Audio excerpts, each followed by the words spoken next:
Goes way out into the yard.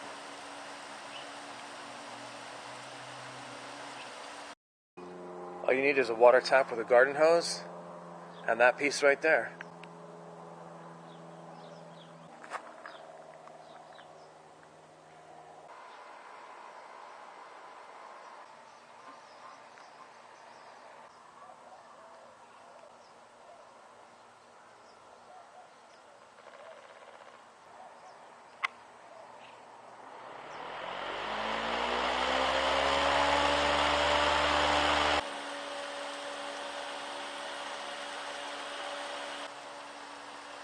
You can see it goes all the way out into the yard.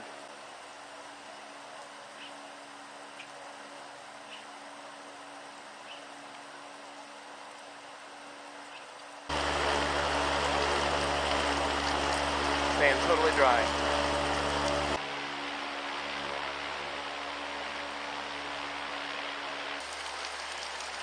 Almost invisible from this side.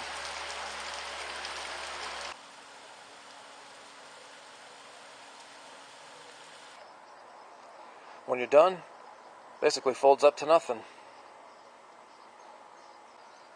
So it's like $2 for the nozzle, $2 for the garden hose connector, and that's just a little piece of black tubing. Costs almost nothing, maybe 20 cents. Alright, and then when you're done using it for the day, just take it off, and the thing goes back to normal.